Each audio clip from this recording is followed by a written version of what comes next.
Welcome to episode 9 of Comic Art Live. I'm here with Bill Cox and Will Gabriel, and today we're very pleased to have a special guest. But I wanted to tell a little story um, about. We're very pleased to have a special guest, but I wanted to tell a little story. I'm getting some weird feedback, Bill. I hear that. Where is that coming from? Have a special guest, but I wanted to tell a little story. Not sure. It's not coming from I don't believe. I hear that. Where is that coming from? Let me see if this I'm closing out all my windows here. Maybe it looks like it was Will's mic for some reason. I just muted Will, and he and then the reverb stopped. Okay. All right. So let's start this. Let's kick this off again. It's episode 9. And we have a special guest this evening, but I wanted to tell a story of my favorite restoration story experience that happened to me. And basically, when I was a new collector, I put together a list of like my favorite covers that I'd like to own. And on that list were some of the first covers, comic books that I ever bought, like Amazing Spider-Man 115, Fantastic Four 121, and Avengers 108. I think those were like 3 of the books that I first picked up as a kid. And I thought, you didn't have the resources that you have today. You couldn't look on Heritage Archives and see like which covers were available, so you never really knew what you were going to get.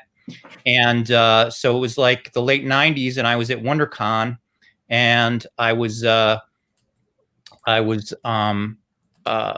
at the different booths, and I ran into I believe one of the California dealers was Alan Barr, who had gotten some like really cool things from. At one point, I got the Nova 4 cover from him. At any rate, he had one of my favorite covers, the cover to Fantastic Four 121. And it's a great cover. It's got Gabriel, the Herald of Galactus, and Silver Surfer, and the Fantastic Four on a building.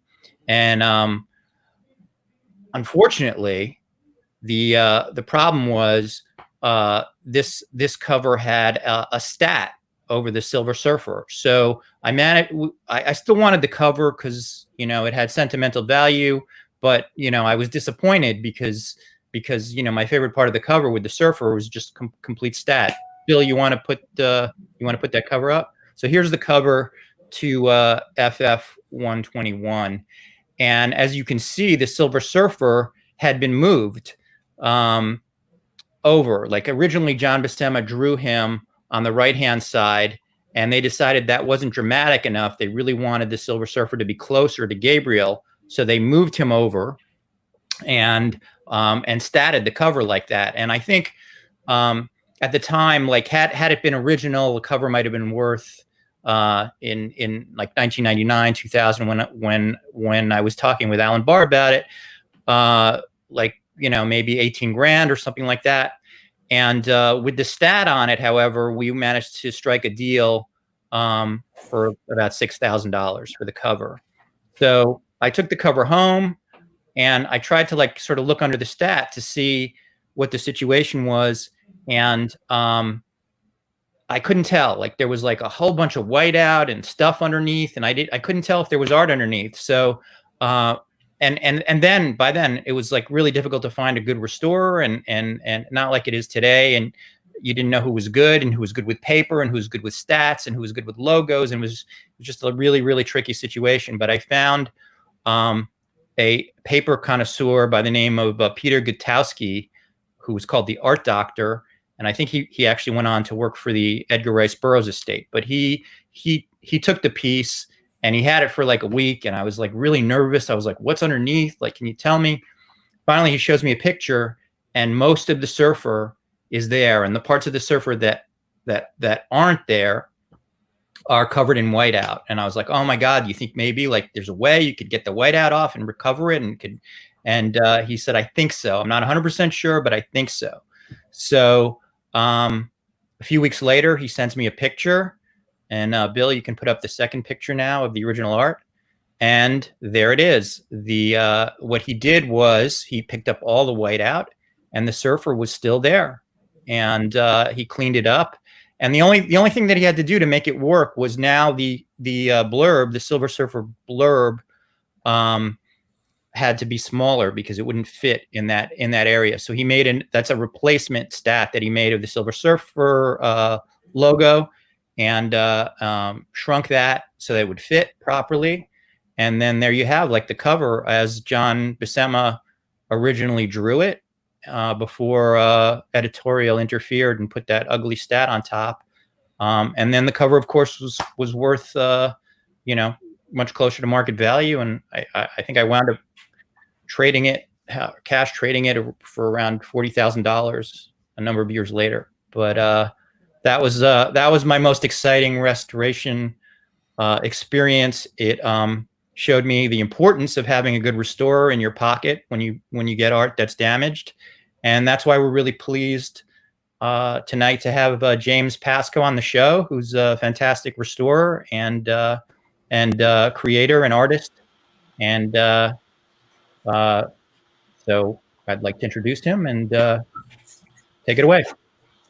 Thanks, Glenn. Hey, James. Nice to have you on the show. Good to see you all. Nice to have you, James.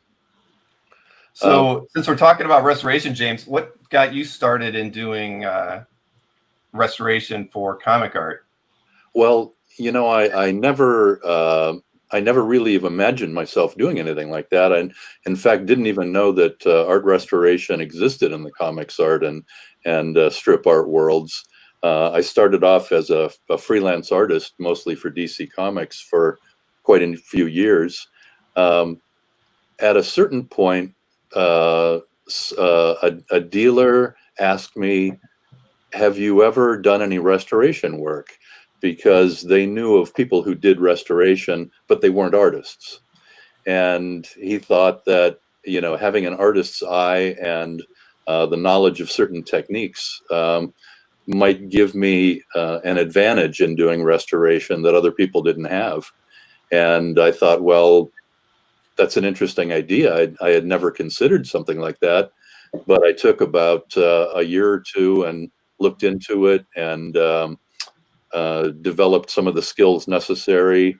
Did a lot of educating, in the processes, and I found that I really enjoyed it. The idea that someone would send me, some Frank Frazetta artwork in the mail, and I could, to do some kind of job on it, a restoration job, and I would be able to actually put it on my drawing table and look at it, was just such a thrill for me that I found I really enjoyed it, and I've been doing it ever since. Cool.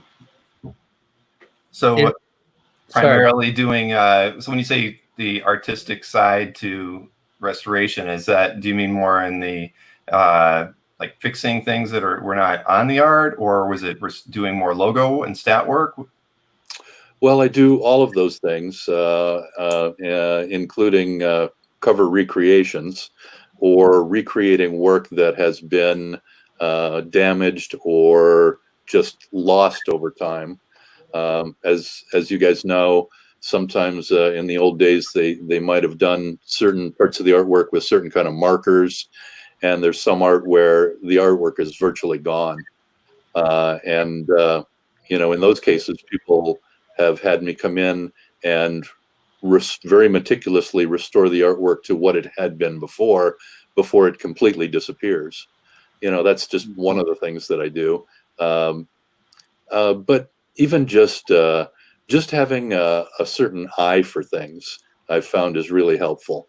Whether you're putting, whether you're restoring logo or whether you are, doing anything with a piece of artwork, having an artist's eye is sort of invaluable.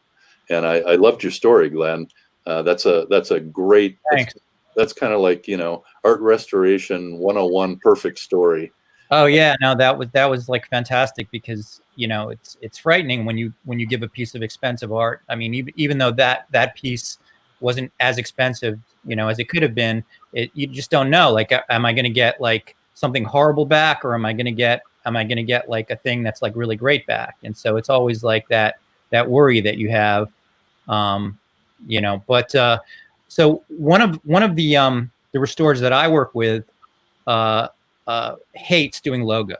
He's like he feel like he's very creative, but he feels like logos are just like Photoshop, boring work. He doesn't like to do it, and he's like much more into you know, whether, you know, like getting a marker piece that's faded and sort of fixing that, or figuring out, like, you know, if the art was drawn at the wrong size and they reduced it, figuring it out how to fit. Like, he doesn't mind doing a logo if there's something creative about it, where you've got to figure out how to fit that logo around the existing piece of art. But just creating the logos are he feels are tedious. But I was wondering, like, if there's like a special thing that you like to do opposed to like others in terms of that. No, it doesn't really work that way with me. I actually really enjoy working with logos because I view the logo just as part of the cover, you know, part of the cover design, and in many cases, an integral part of the cover design. Sure. It never fails to amaze me and delight me when I see a cover that, you know, that doesn't have any of the mechanicals on it, and the design just looks off. You know, it may be obvious as a cover, or maybe not. So some covers don't even look like covers without the logo, as you guys know. They could be a pinup or who knows what they are. But once you put the logo on, it's unmistakably a cover. And in many cases, the artistic design of the piece just comes together beautifully when you add what's missing. And I really get off on that. Right. Right. Yeah. No. I mean, I think it's like what you guys do is like incredible and very artistic and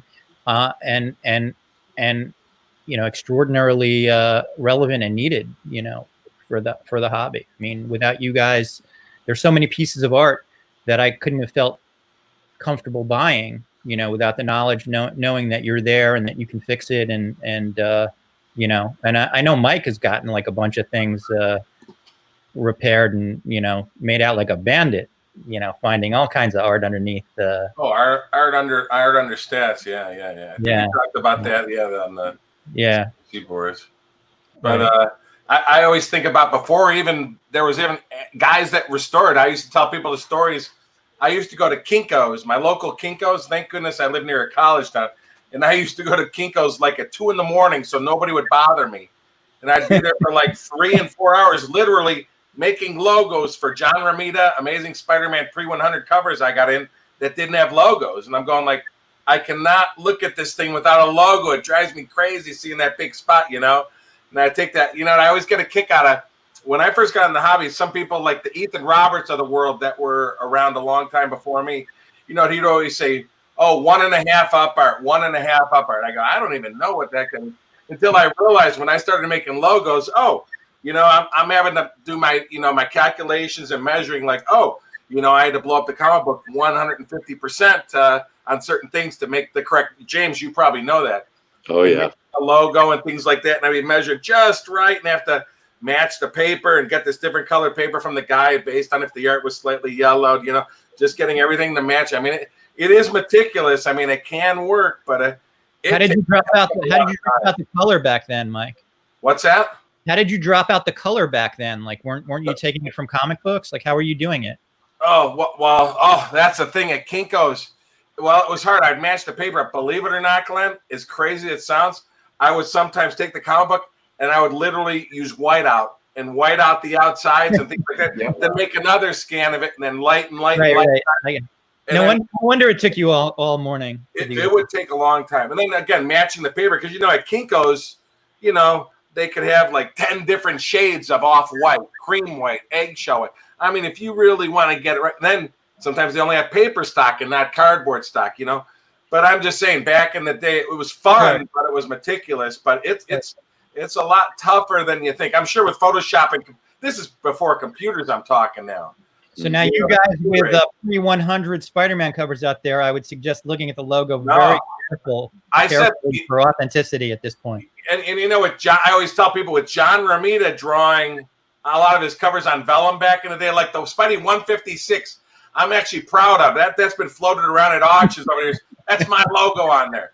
Because you remember, it was a piece of vellum. By the way, I bought that from Mitch Ickowitz for $100. It was just a square of art for $100 at the 1993 Chicago Con.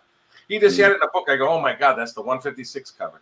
But it was big since it was on vellum, you know. So the other thing you do with homemade logos and lettering, which I used to do, and I want to jump back to James in just a second, but using tea bags to actually aid and color the paper to match. I mean, I used to do that. But James, I have a confession. Before sending a couple pieces to you to have logos put on, I was like an art purist. I would never want to alter a piece of art. I mean, and you know, Glenn can tell you this, and Mike might remember it, but I mean, I've been collecting 30 years, and probably up until, I don't know, 20, almost 25 years, I never touched a piece of art. I just felt like it was just sacrilegious almost. But a few years ago, I think I sent a couple covers to you, and I was happy with the work you did. I mean, it just, you know, you're right. It made the covers feel more complete. Yeah, I remember those pieces. I think one of them was a Barry Smith piece, as I recall. But I totally understand the art purist point of view. You know, I don't know that there's a right or wrong answer on any of this stuff. You know, we all love art. You know, we all love comic books. You know, we want the art to look as good as it possibly can, but that means something different to everybody. And that's one of the things that I have come to really understand in doing restoration, is that, you know, the perfect outcome can mean something very different to different people. And I have to be flexible enough in my thinking and my approach to accommodate what individuals want for their piece, because ultimately it's their art, and, you know, it has to be the way they want it. I know one thing, used to prefer putting logos on like an overlay. Yeah. Which in some, you know, in many cases it makes sense. I mean, you don't attach it to the art, but sometimes, you know, the artwork goes all the way up to the top of the board, and you're covering up actual artwork. I don't know, for me, I think we did a couple that way. And then for me, like, attaching it to the artwork just felt more, you know, the way it would have been done, more authentic in a way. Right. But that was something I remember I wrestled with probably, you know, the first few times. It just wasn't quite comfortable. Yeah, there are many people who wrestle with that. You know, whether to do it on an overlay or attach it to the board is probably the single most important decision that you're going to have to make about the piece. And as you just said, if it's from a certain time period, well, that's the way they would have done it. So you could argue that it's very authentic to do it that way. But on the other hand, you know, if you've got a piece that's really valuable and you're looking at reselling it, you know, as opposed to keeping it in your own collection forever, that may be a different computation for you. So, you know, the important thing is to talk to people, find out what's important to them, what their goals are for the piece, and work out a solution that works for them individually. True.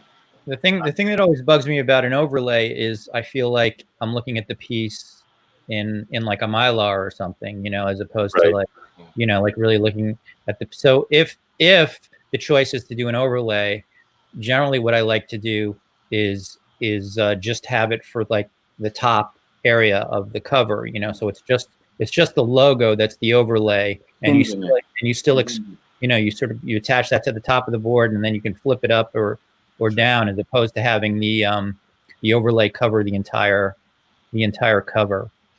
Yeah, and that's a legitimate approach too. I think DC did it more that way than Marvel back in the day, but that could be a historically legitimate approach as well.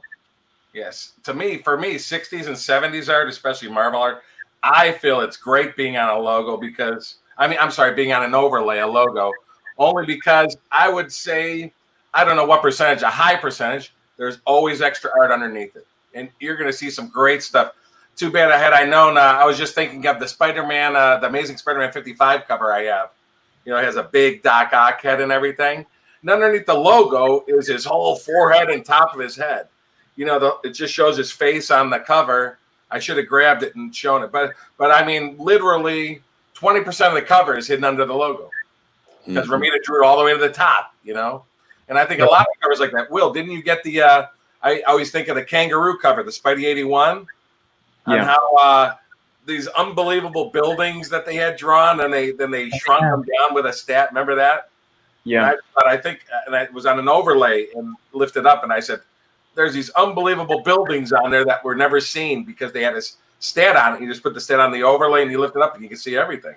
There was a whole other image of Spider-Man on that cover underneath. Not the 81. Well, there was an unpublished. Right. Yeah. Correct. That's right. Yeah. But I mean, even the buildings were different too. Right. No, everything. Yeah, when the logo was affixed, I think that, I don't know if it was white paint, but yeah, some of the detail on the buildings. Basically, they took off the top couple of stories of the buildings and covered that up, and there is more detail. Oh, it's because you still own that, right? Yeah. Yeah, that's a great cover. I'm just saying that's something that people don't get to see. I know if I'm selling something, I always put it on Amazon. I always say, hey, there it is with the logo. If you don't like it, you can flip it up or take it off and not show the logo. So I think that's, if you're not keeping it anyway, I think it's good to give a prospective buyer the option, you know. I mean, logo or without. I think that's even more important with the modern stuff, because like on modern covers today, there's like so much detail on those things, and the art goes like right up to the top of the cover. So like and then when they, you know, digitally Photoshop the logos in there anyway, you know, it's covering up all kinds of pieces of art all over the cover, and they're, you know, and sometimes the published thing just looks like a mess, and you're really excited to see, you know, the hard, you know, talented artwork that these guys put into the stuff. And so I think it even makes more sense for the modern covers to do a logo. I was going to say, post 1995, my God, James would probably get in a ton of work just because with everything done on computer, no logos, no word balloons. I bet post 1995 stuff, man, literally every single cover could get, you know, a logo for it, you know? Yeah, you're right about that, Mike. And I should probably tell everyone something really important.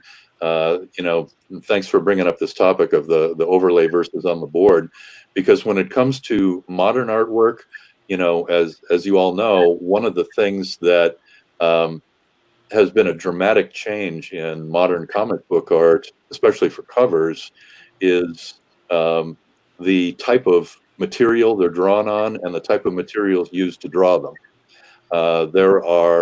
You see covers now all over the place, which are done with pencil shading, which are done with charcoal shading.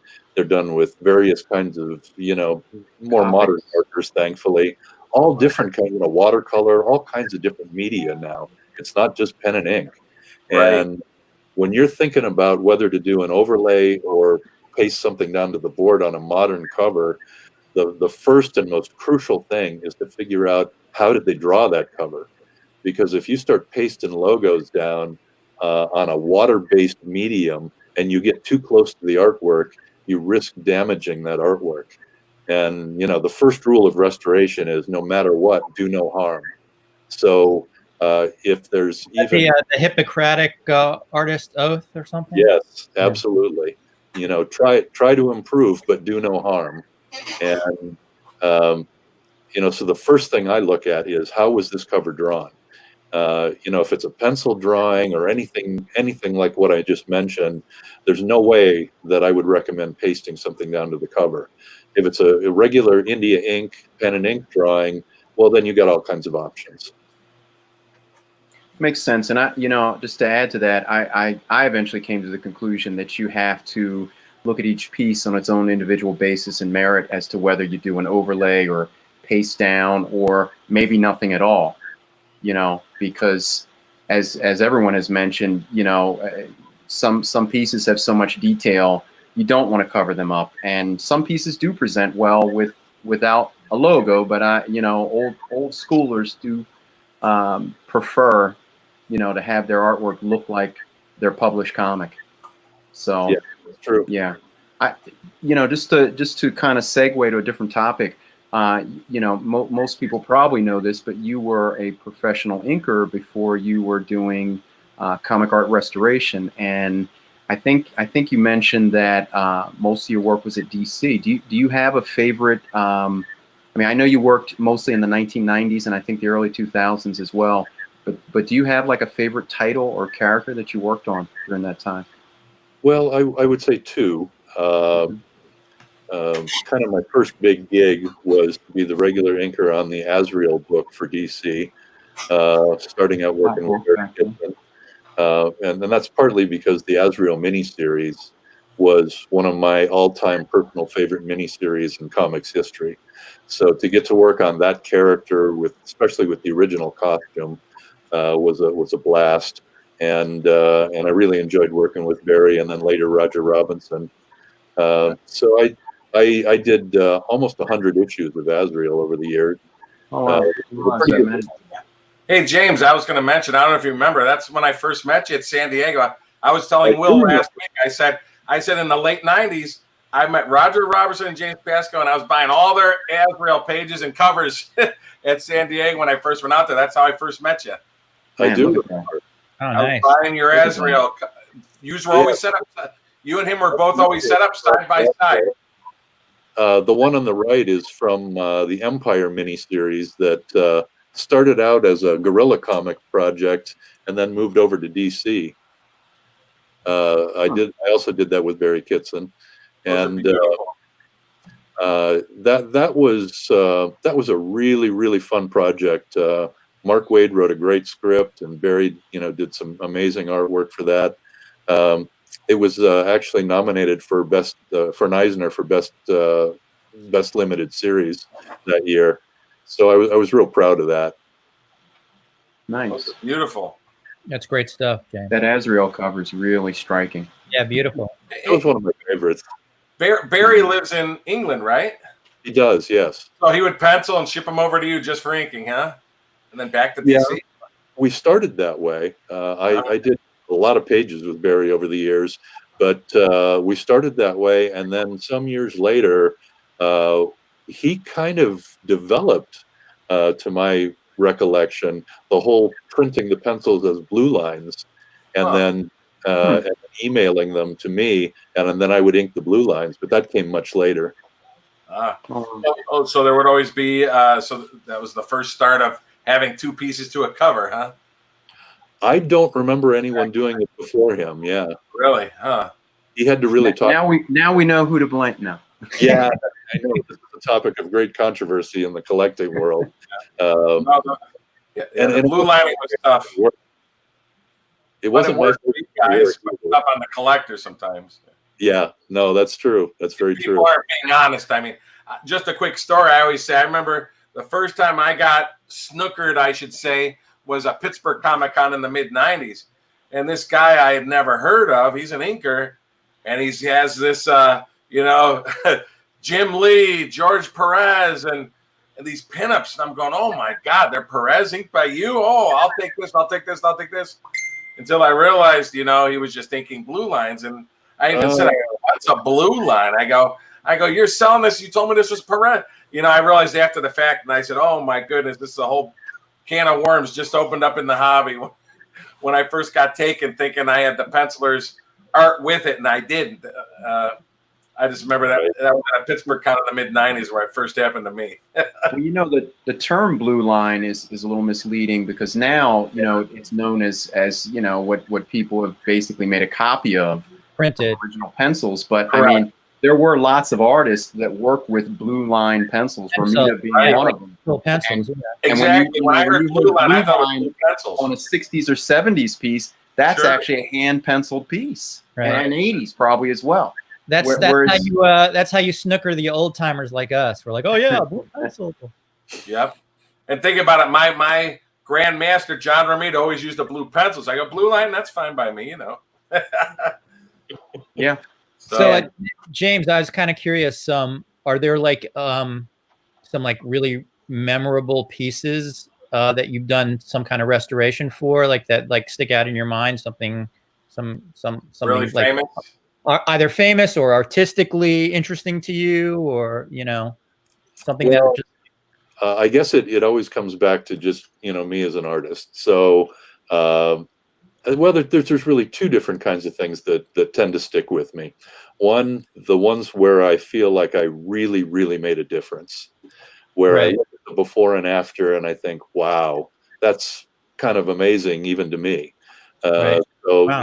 that makes me feel really good. And the other thing that makes me feel really good is just the artists that I have grown up and spent my life looking up to and revering and learning from. When a piece of artwork from somebody that I look up to that much comes across my desk, and I can look at it in person, that's still a super thrill for me. Sure. It's a Steranko piece or a Mignola piece. There's a Steranko cover I did, yeah. Oh, cool. You see in the middle what it actually looked like beforehand, and on the left is the published version, and on the right hand side is what it looked like when I got done.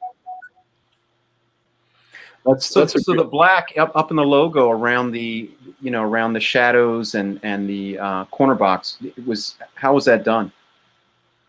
I believe that in order to try and get the authenticity, I think it was done with India ink, as I recall. Okay. I was hoping you were going to say that, actually.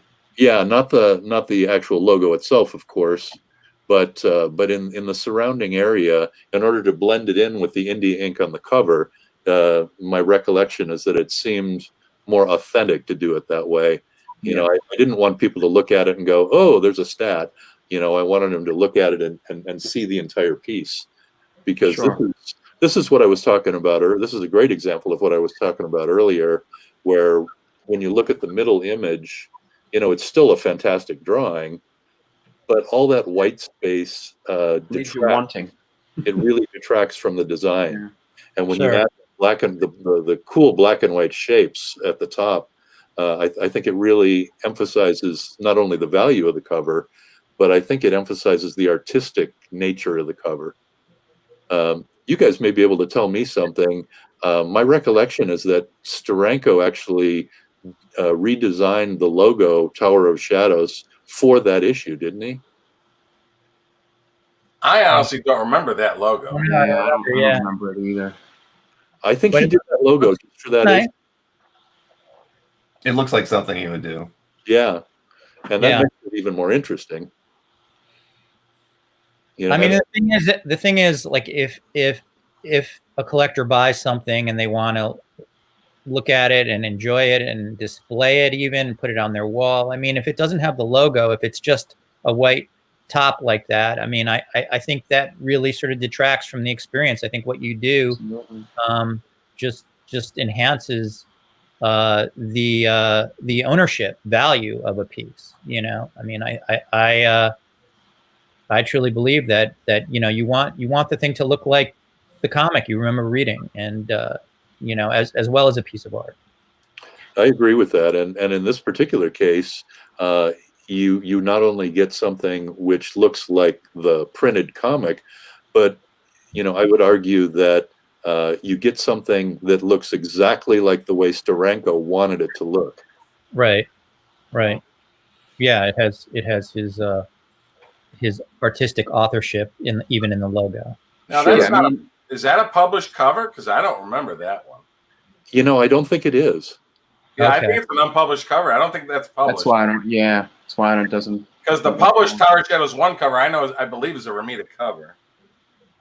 I think that's isn't that the one with the big blob coming down the steps at these two people? I'm just going from memory. Maybe I always get my blob covers confused. So. Yeah. What's interesting is in the original art market, some people sort of frown upon, adding a logo, not adding a logo, and of course other restoration work. In the fine art market, it's looked upon very differently, as long as it's done professionally and, like you said, with respect to what's there, not taking away from what's there. And Also, in most cases, the work is reversible if someone wanted to unrestore it. Right, that's important. You know, I mean, again, in the fine art market, it is very acceptable. I mean, some pieces, if you don't do some sort of restoration or preservation, which, you know, go hand in hand, the piece could literally fall apart and disintegrate. And, you know, I don't know if it's a matter of this market has to, this hobby first, and then market has to mature, or if, you know, if it's just overall perception. But it's just interesting, just like vellum. If you look at fine book collectors, you know, antique book collectors, they prize vellum. That's a highly prized material. Whereas with original art, it's a controversial material. Yeah, yeah. Well, I think vellum has had sort of like a bad reputation, but I think that's changing. It is. Yeah. It is. Especially because you know, people like you, James, can. I don't know if you work with vellum, but a number of restorers can, you know, really make it bone white again and make those covers look. Do you work with vellum, James? I don't know. I have done some pieces that were on vellum, although typically what I do, or what's come across my desk anyway, has been vellum pieces that were drawn on multiple different pages of vellum. Okay. And the big problem with that, hi Kitty. That's Gracie, man. I was waving to somebody else. You know, then the major problem with vellum, of course, is the lack of visibility. You know, it's hard to see through it. So if you've got part of the cover drawn on one piece of vellum and another part of the cover drawn on a different piece of vellum, right? That's the other. You can't see the bottom one.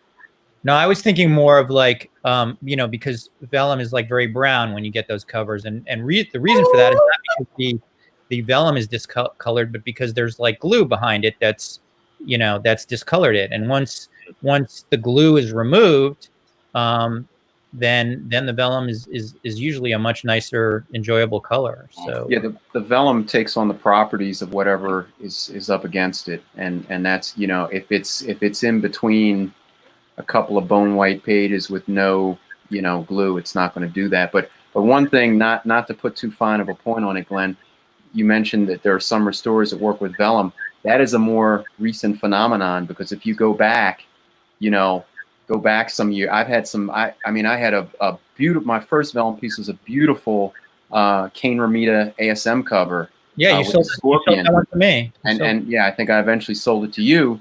But, you know, I could never, the 145, I could never quite get over the fact, the condition it was in, including a rust stain from a paper clip that somebody had paper clipped one of the word balloons on, and it, you know, had rusted right onto the vellum. But I mean, you know, back in the day, nobody would touch that. Restorers were scared to death to touch, you know. Yeah, that cover had a stigma until Glenn had it. Yeah. Well, then I had it restored, and it was beautiful after that. Yeah, no, I agree. But I mean, for years, nobody would touch that stuff. I was shocked how that thing looked. It was amazing to go from actually the first brown to white. The first restorer that I know of that started working with vellum, and I could be wrong, but the first person I remember was our good pal Jim. Jim D'Amico? You know, D'Amico that started, you know, and he cleaned some vellum pieces up that other people wouldn't touch. They didn't want to touch it. He paid big money. He went to the Surreal School, flew out, went to the Surreal School, and got trained and learned a lot of techniques. Well, I mean, that was the problem years ago. Was we literally didn't know. You know, it's not like guys like you, James, were advertising their services widely, and so everything that we learned. There was no internet. There was like no word of mouth. We just had to ask other collectors, like, who have you used and who's good, and you know, it was really sort of a scary proposition to send you know, a few $1,000 piece, because that was a lot at the time.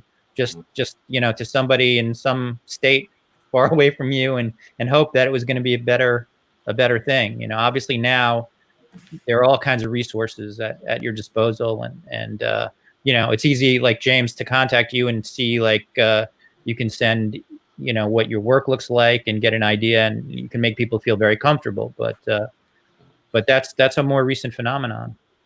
True, because if you were lucky, a restorer had an ad in the Overstreet, yearly price guide, and maybe you saw the little business size card. Right. That was about it. But and speaking of which, James, please leave your information for Bill to oh yeah, absolutely, James. put up for us. So maybe some people would like to explore your work, maybe get some logos done. Sure, thanks, Will. And I would encourage people to ask questions.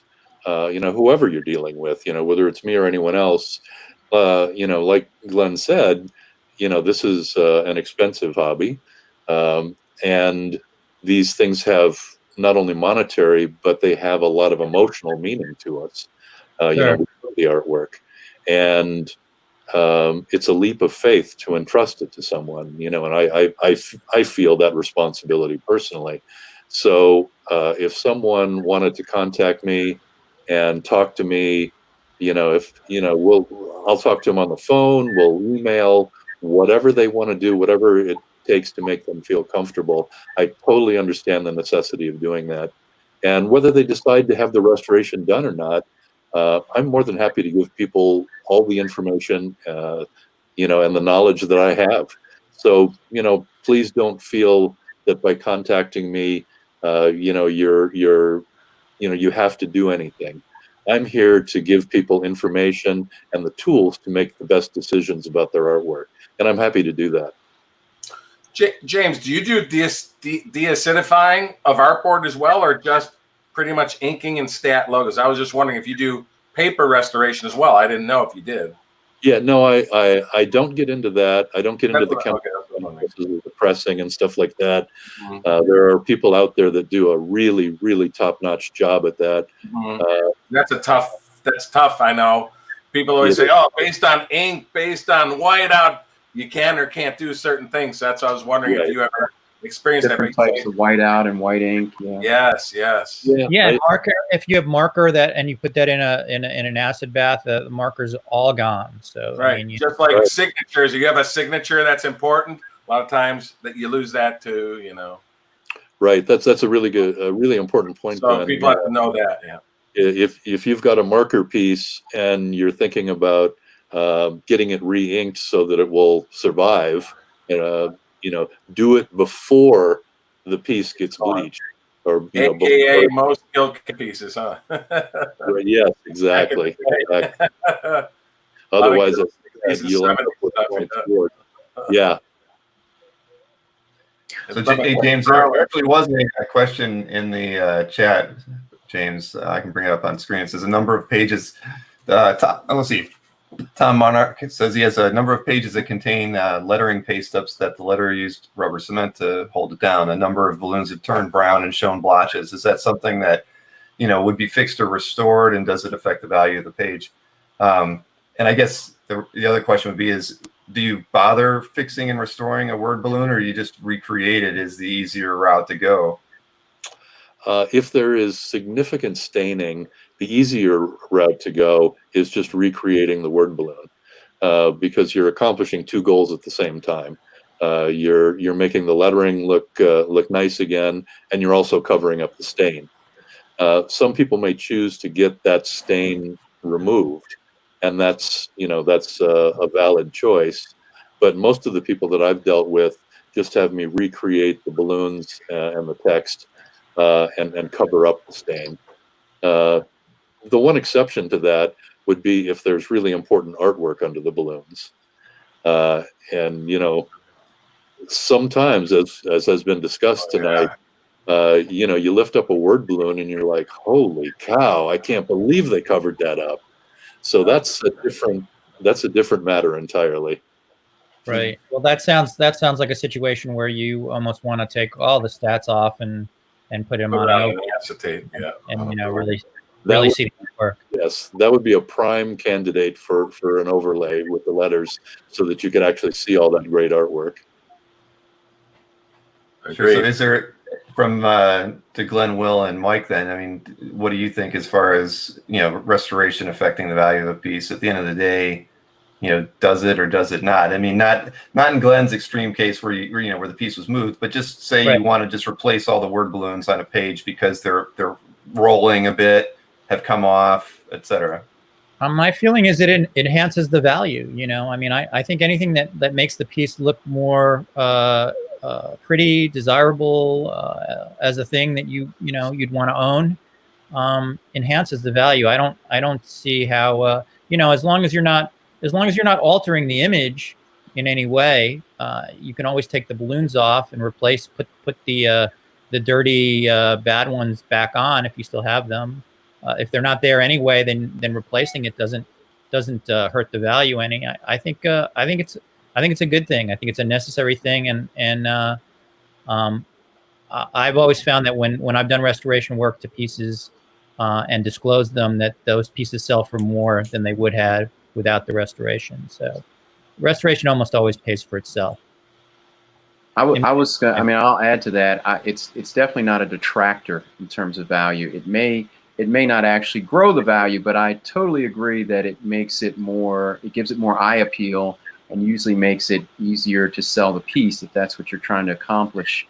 And there are collectors out there that, I've not many, but I've had people actually, this is their favorite cover.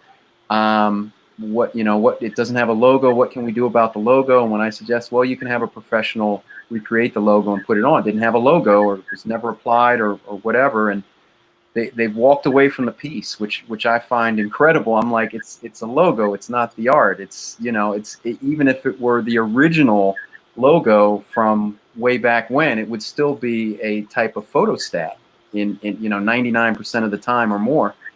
And so people have eclectic tastes within the hobby, but I agree, it is definitely not a detractor. It's more of an enhancer.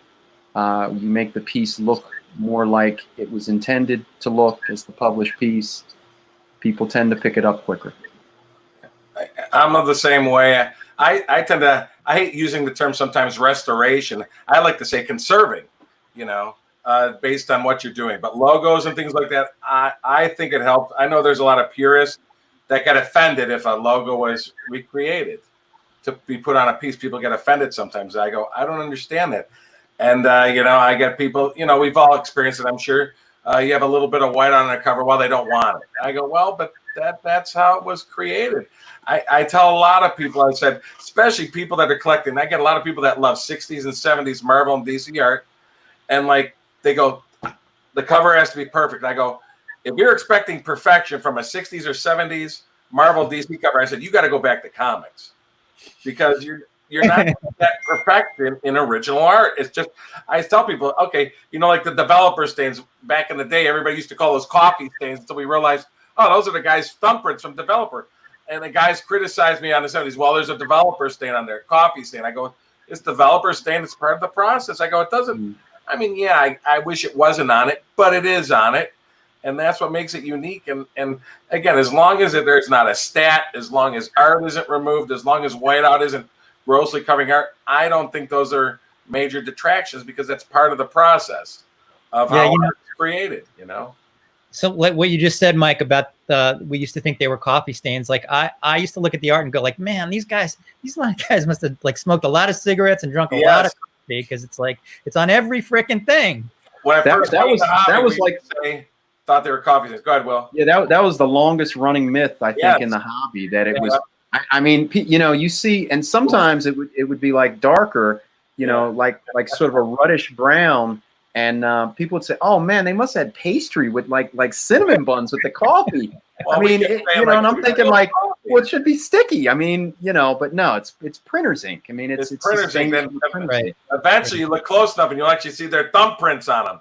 They're actually the thumbprints in essence. Sometimes their whole hand, all their digits are on. You look on the back, and the 4 digits on the back, and the thumbs are on the front. That's pretty funny. And then in the 80s, as you know, how they always used to get them off quicker, they would chop all the corners off, Yeah. In the 80s with the Marvel. I always think of like the FF pages, in the 80s, they started chopping off all the corners. Well, that's why so many of the 60s covers were cut to the art, especially at Marvel. is because they were getting off the board quicker, and they would just lay them down on the registration board, but they could just use the same registration board and just cut and boom. Yeah. So with the corners at an angle, they would just they tape them down and then they just pull them up, or they'd slice them. They would slice them with they would actually slice them with a paper slicer. Isn't that something? It's crazy. They get them off quicker instead of pulling the tape off. Right. Yeah. Yeah, that's amazing. No respect for these artists, huh? I think that was only in the 80s, I believe, that was done. I'm just going from memory on the art. They didn't do it in the 70s, but in the 80s. Right. So I just wanted to quickly address the viewer's question specifically about lettering. There's one area where I think that it's absolutely crucial to restore the lettering, or as Mike would say, to conserve the lettering, sure. And that's for things like Mad Magazine. I've done a ton of work on restoring the text, the missing text from Mad Magazine, because as you all know, the art was done oftentimes in very strange ways with panels out of order and all over boards, and it's not at all looking like it did in the published version, and the text usually is missing, and you're talking about jokes here, and to a certain extent you can get the joke by the actual artwork, but a lot of times it's not clear what the joke is unless you have the headline or unless you have the accompanying text, and without a joke, what's the point? Right. I think you can say that with almost all art. Just piggybacking on your point, just a funny John Romita story. What you're talking about with the lettering. He says, Mike, there were sometimes I would turn in a 20-page story to Stan Lee, and I would think, this story is crap.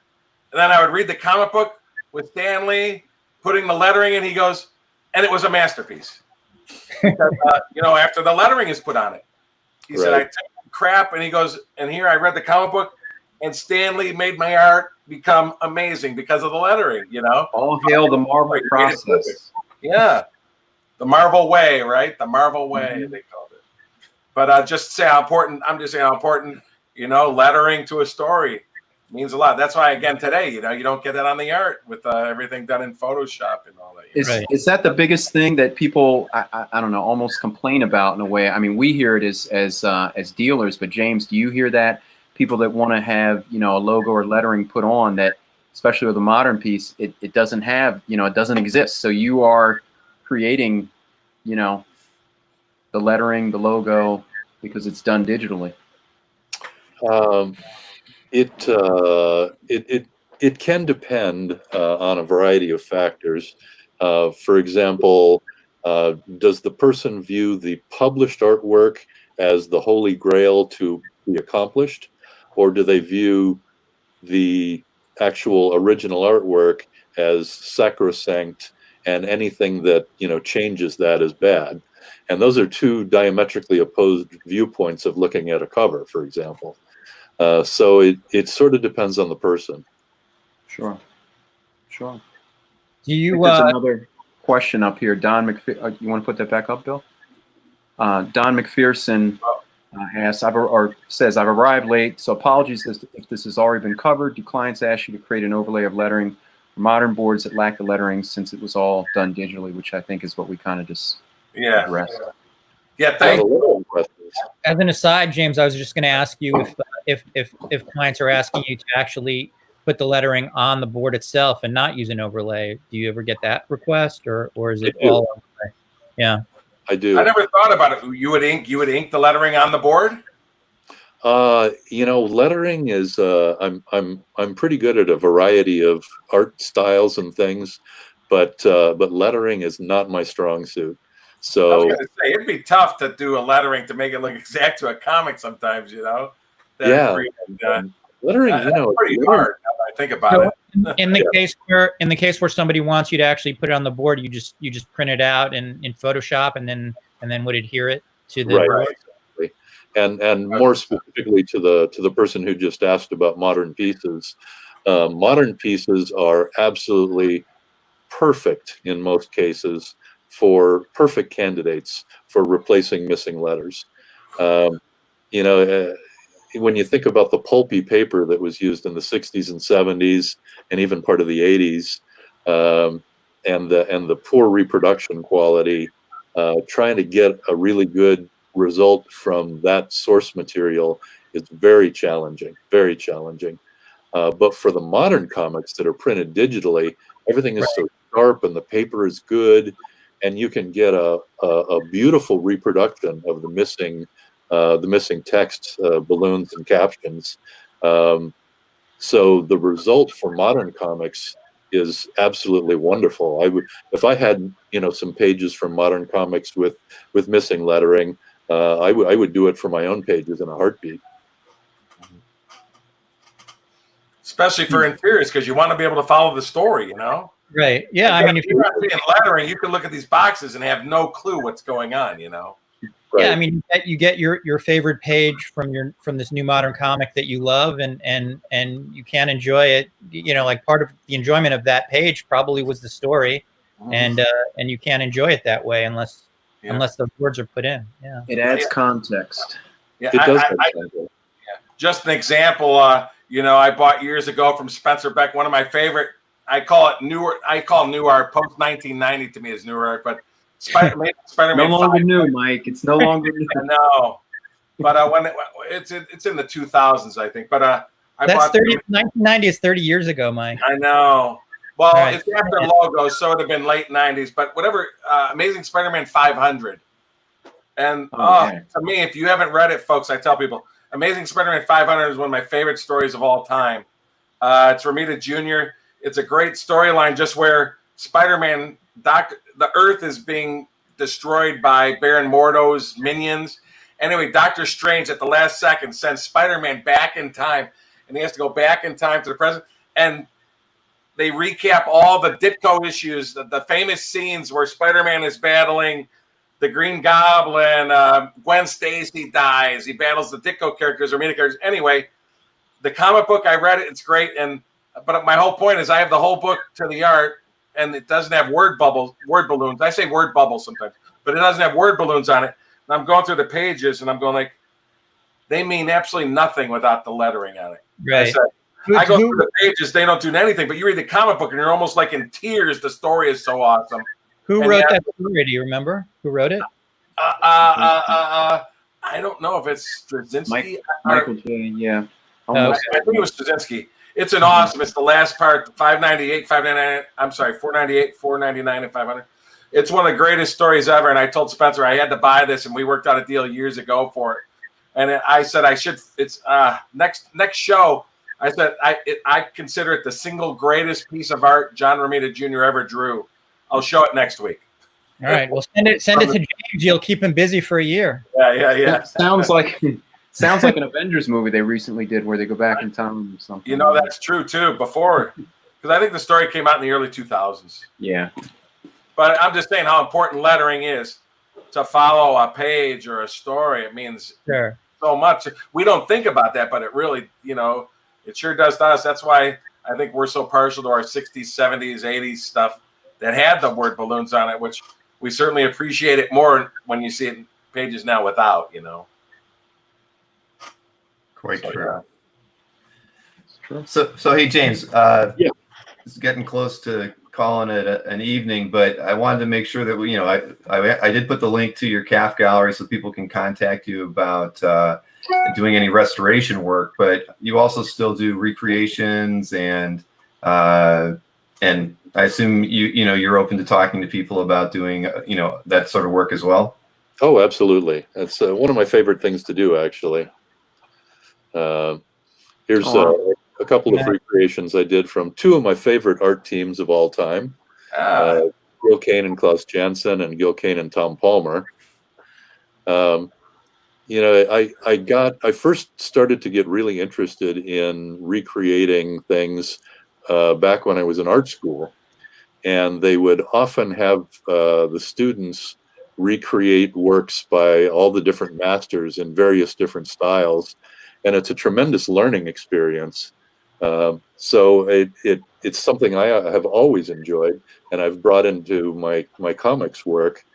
I love being the challenge of being able to try and recreate a piece that's a favorite of mine, down to the last detail, to figure out how they did it.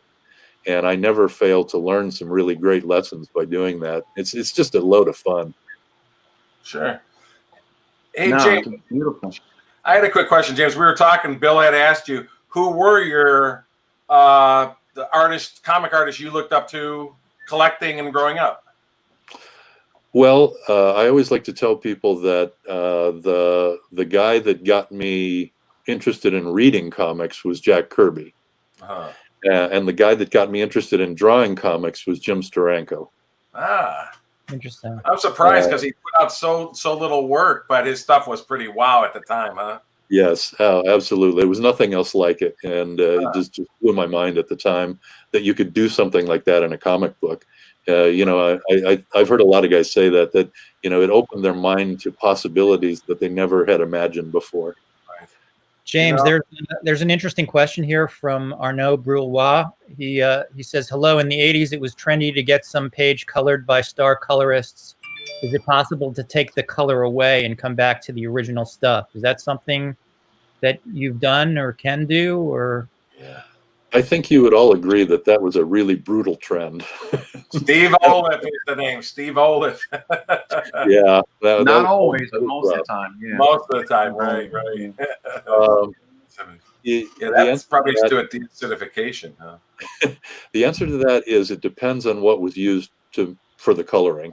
But unfortunately, most of what I've seen, if not all of what I've personally seen to do these coloring jobs, were Dr. Martin's dyes, which were very popular for comics colorists back then.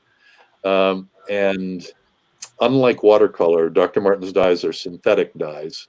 And if there's a way to get those off the art, I don't know about it, unfortunately. Yeah. Okay.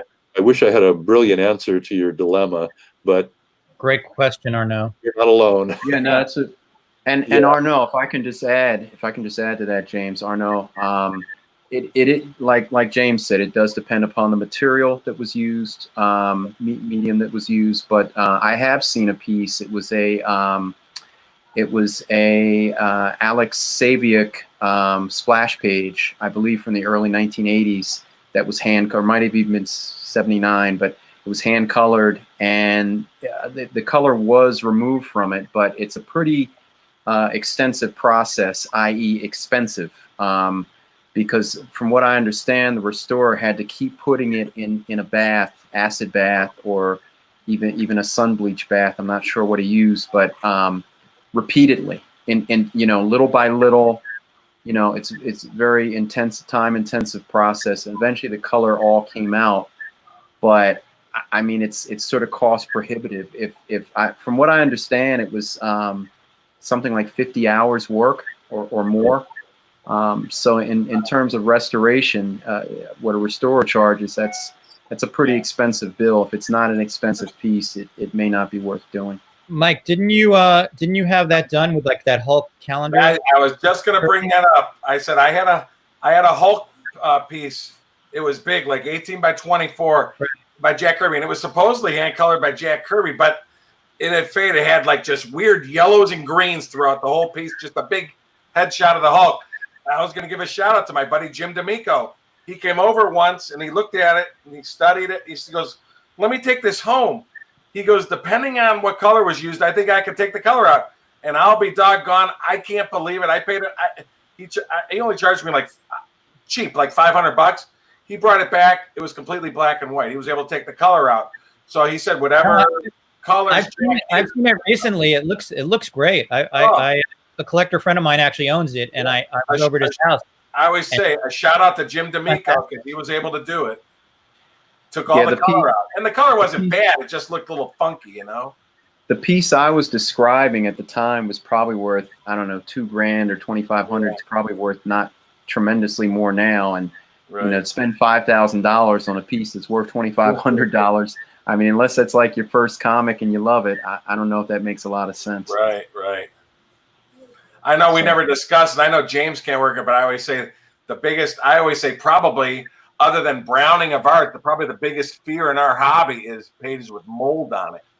I always say that's probably the toughest stuff for people to work on. Is either browning to the point it's brittle, or mold. That's probably the two toughest things in our hobby that I've ever come across that restore people have told me about.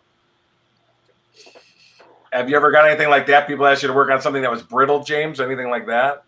Yeah, I did get a piece like that. It was something on illustration board, like from the 20s.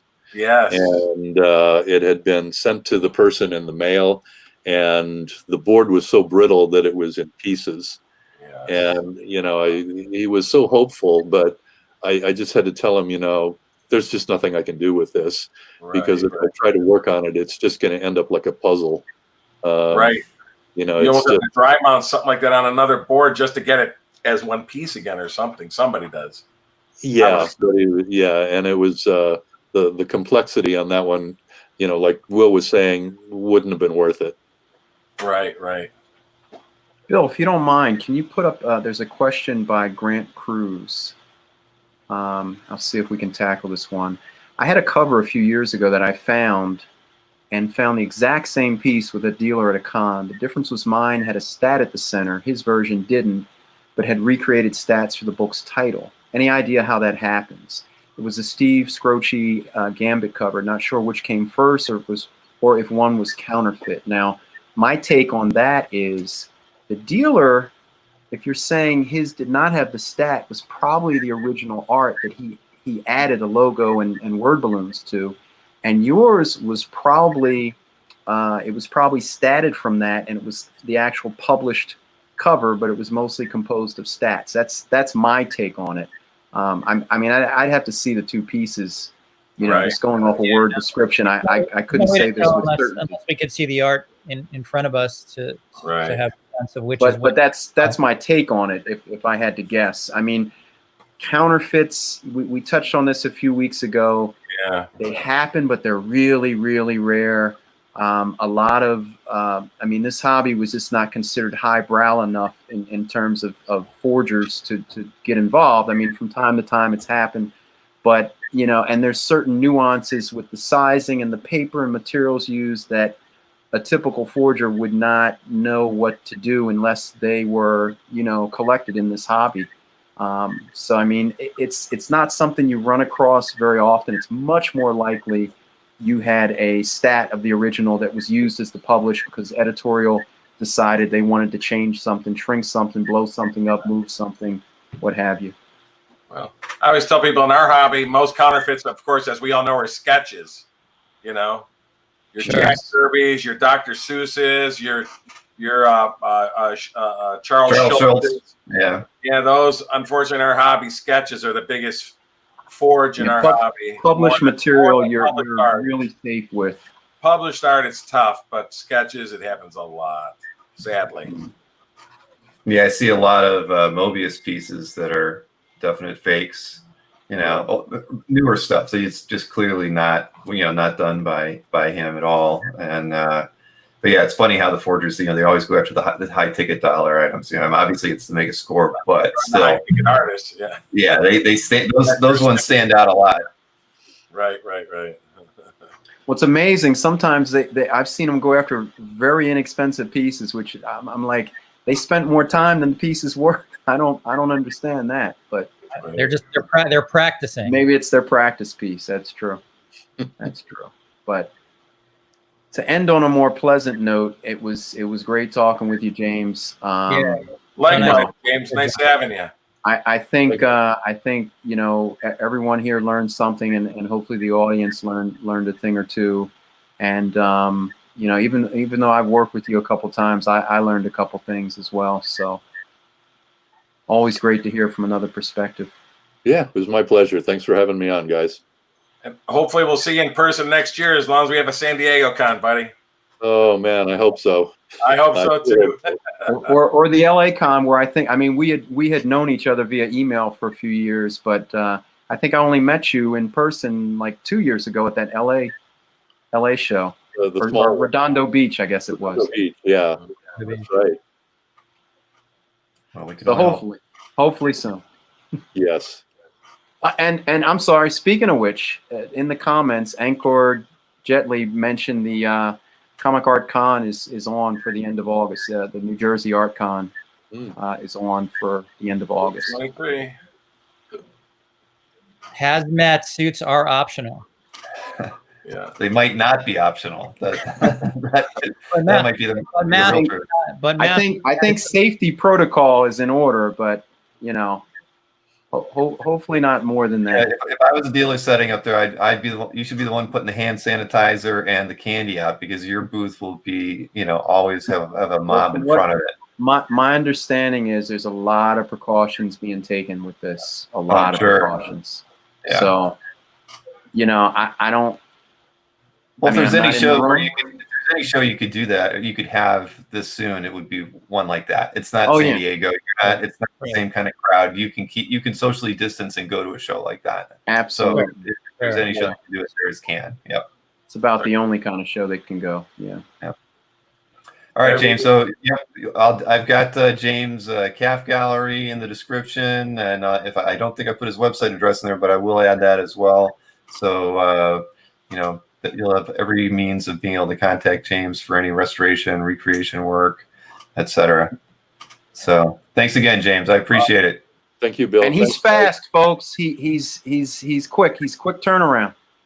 I love to work, and I love my work. So that's good. I think every time you've given me a timetable, you've always exceeded. I don't want to put the pressure on you that you're going to be able to do that every time, but at least with my experience, which is a pleasant one for somebody to actually come a little quicker. His happy life, Will.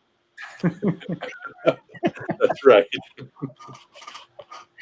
All right, everyone. Thanks for attending, and we'll have another show on next Tuesday with a collector we'll announce in a few days. Look forward to seeing you then. Thanks, everybody. Thanks, James. Have a good night, everybody.